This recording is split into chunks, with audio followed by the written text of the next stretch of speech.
Mesdames, Mesdemoiselles, Messieurs, bonsoir. Bienvenue sur cette émission de débriefing, cette émission de sport qui nous a permis de suivre la Coupe d'Afrique des Nations en direct. Et aujourd'hui, nous allons reprendre nos émissions pour la préparation du mondial et nous allons vous donner également les nouvelles des futures vedettes et des futures stars africaines qui évolueront du côté du Qatar en décembre 2022 pour la Coupe du Monde. Je suis accompagné ce soir encore par Monsieur Etoga, qui est le consultant maison. Vous avez constaté que c'était un duo magique pour cette chaîne de télévision Belgocam 21. N'hésitez pas à nous suivre sur www.belgocam21.com. Monsieur Etoga, bonsoir. Bonsoir, bonsoir. Le championnat camerounais a repris une belle initiative de la Fédération camerounaise de football. C'est une prouesse réalisée par l'équipe dirigeante actuelle de la Fédération camerounaise de football. Que peut-on retenir de ce récent championnat camerounais qui a été magnifiquement organisé? Je prends juste la fin de votre propos pour dire que c'était magnifique. C'était magnifique ce qui a eu lieu au Cameroun. Vous avez un championnat qui a commencé à date et qui se terminait à date, c'est qu'on ne connaissait plus. Et ce qui est un fait majeur dans ce championnat, ce n'est non pas le paiement du salaire des joueurs que nous avons décrié depuis fort longtemps, mais c'est plutôt la présence des spectateurs au stade, la présence de ce public qui est venu galvaniser les différentes équipes. On ne connaissait plus ça au Cameroun, on ne connaissait plus ça. Donc, ce football renaît de ses cendres avec, déjà sur les bases du précédent championnat, on voit qu'il y a un nouvel engouement, un nouvel impetus qui est donné dans ce public-là, un nouvel attrait. Au regard de la fameuse émission que nous avons tournée, on disait que Samuel Eto'o est venu non pas pour développer le football, mais pour lui donner un nouvel aura et donc redynamiser le football camerounais. Et ma foi, c'est une conséquence logique de ce qui se tramait dans ces différents projets. Et donc, on ne peut que dire c'était magnifique, les stades sont pleins, le beau jeu, les stades qui sont magnifiques avec la construction de Olembe, même bien que ce n'est pas encore utilisé, c'est juste des stades annexes. On voit bien qu'il y a une gradation qui sera faite parce qu'on utilise d'abord les stades annexes et après on va monter en puissance au regard de l'engouement du public à venir nombreux au stade. Donc le public camerounais est à féliciter. Le mondial 2022 au Qatar approche à grands pas. Toutes les équipes qualifiées, les équipes africaines qualifiées sont en pleine préparation. La période FIFA sera ouverte bientôt. Que pensez-vous de la préparation des Lions de Nota pour le Qatar? Pour le moment, on voit bien qu'il y a eu des mouvements du staff. Ils sont allés rencontrer différents éléments importants selon eux pour leur équipe, pour la constitution de leur bloc. On voit bien que le staff se bouge, on voit bien que le président de la Fédération camerounaise de football est aux côtés du staff pour créer cette osmose nécessaire à cette équipe-là pour braver les échelons qui seront face à elle. On parle du Brésil, de la Serbie, de la Suisse. Et donc, vous voyez qu'il faille que les choses se préparent bien en avance pour que ça prenne. Et donc, présentement, Rigobert Song-Baranak fait le boulot avec son adjoint. Il a parlé dernièrement de l'analyste vidéo qui a été nommé récemment, je ne sais plus où, mais il a essayé de faire une demande au président pour que l'équipe reste soudée et qu'on n'ait plus des disparités. Donc, c'est la constitution du bloc qui est à l'ordre du jour aujourd'hui et la convocation des différents de différents joueurs là pour voir à quel point la préparation se situe. Est-ce qu'ils ont fait la meilleure sélection? Est-ce qu'ils ont fait la bonne sélection? Est-ce qu'ils ont fait appel à des bons poulains qu'ils amèneront au mondial? Ça, c'est au jugement des 2 matchs amicaux que nous allons livrer contre l'Ouzbékistan et c'est l'Azerbaïdjan ou l'Ouzbékistan? Et la Corée du Sud. C'est une préparation qui risque d'être tumultueuse. La Fédération camerounaise de football est face à un sérieux dilemme. 2 équipementiers qui sont au coude à coude, Corps Sportif et One All Sport. Qui remportera la bataille? Nous avons connu des difficultés au niveau des entraîneurs. Je peux citer Conceição, Kluivert et Seedorf, Hugo Broos, Volker Fink, Clemente, qui ont été virés avant la fin de leur contrat. Aujourd'hui, nous sommes face à une bataille qui risque d'entacher la préparation de l'équipe nationale camerounaise pour le mondial au Qatar et voire même sa participation au Qatar. Qui remportera la bataille entre le Corps Sportif et One All Sport? Au regard des dernières informations, on peut dire avec certitude que One All Sport est sur les bons rails. Ils ont de l'avance sur le Corps Sportif parce que la décision du patron de la Fédération camerounaise de football est tombée selon un appel d'offres qu'ils auraient gagné. Et donc, le contrat, qu'on sait où il se trouve, a été signé, probablement. Et les récriminations que essaye d'énoncer le Corps Sportif ici ne sont que des récriminations d'un point de vue juridique qui essayent de mettre en avant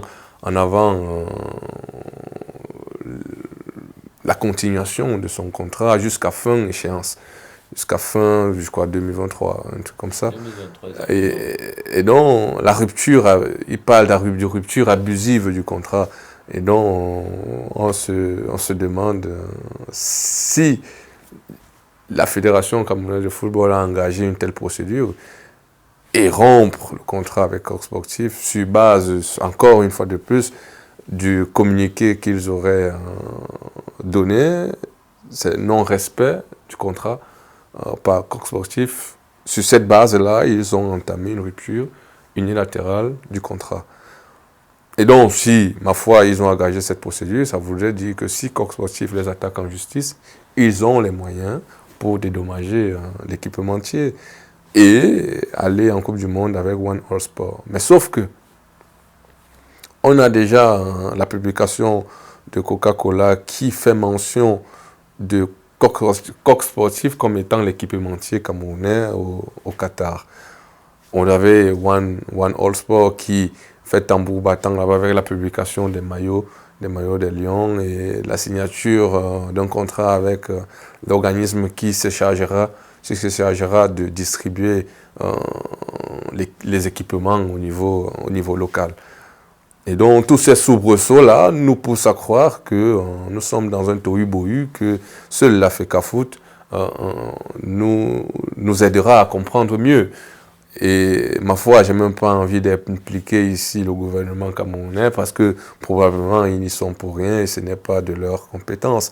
Mais dans la politique du sport qui est définie par les pouvoirs publics, on peut ici dire que le gouvernement est en train de peaufiner une stratégie qui permettrait déjà au Cameroun de garder la face et préserver ses intérêts auprès de One All Sport ou du Corps Sportif. Et donc, on attend et on a toujours tendance à attendre la voix du grand Manitou, c'est-à-dire le président de la République, pour qu'il donne les dernières recommandations qui, ma foi, seront sur base de son cheminement politique, qui seront basées sur le respect de la légalité.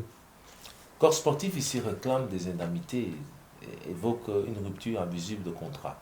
Mais le Cameroun a certainement les moyens de pouvoir indemniser Corps Sportif. Si l'on prend le cas de la rupture de contrat de Conceição, de Patrick Kluivert et Seedorf, de Hugo Bros, de Van Kelfink et de Clemente. J'en oublie bien d'autres. Ici, la Fédération camerounaise de football s'est penchée sur un détail très important que les Camerounais ne mettent certainement pas en avant.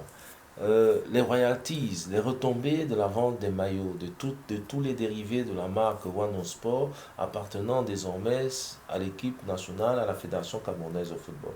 Le corps sportif verse un certain montant à la fédération et récupère derrière ces retombées. Ici, la fédération, je pense, va récupérer la totalité des retombées ou les 90% des retombées, ce qui fera du bien au football camerounais. Est-ce que ce n'est pas bien pensé de la part de la fédération? Que dire? Que dire? C'est une idée géniale. C'est ce qui se fait dans les grands pays, entre guillemets, les grands championnats. Ils ont déjà leur maison de distribution.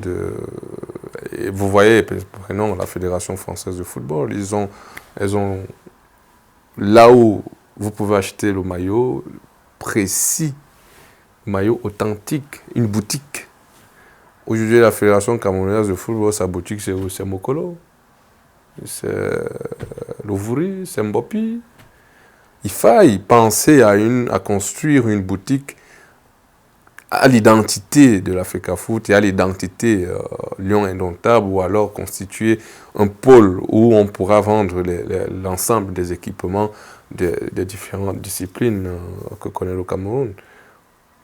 Et l'idée qu'amène Samuel Eto'o et son staff n'est que quelque chose de bien pour le développement du football camerounais, en ce sens que vous avez la possibilité, pas du football, oui, du football camerounais et en général, et en particulier de l'Africa Foot, en ce sens que l'Africa Foot pourra, à ce moment-là, engranger quelques bénéfices. Mais vous me direz, par exemple, que l'Africa Foot a limogé l'ensemble des coachs que vous avez énoncés et a engagé des procédures judiciaires au niveau du TAS avec Abdourahmane et tout ça pour contester les élections pendant au moins une quinzaine, vingtaine d'années. Et donc, ils ont de l'argent pour ça.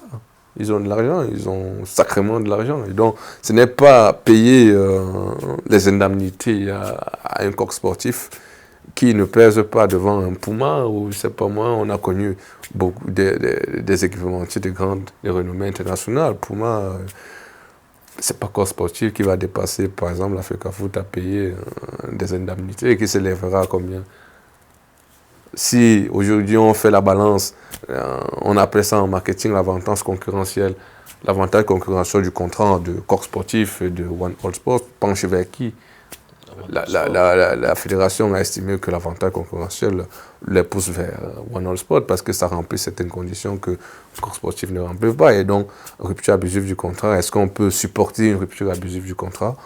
Si la réponse est oui, alors on rompt le contrat et on se libère du corps sportif. Mais ça, c'est encore mes propres analyses qui me posent. Donc, je ne suis pas à l'Africa Foot pour conclure ainsi.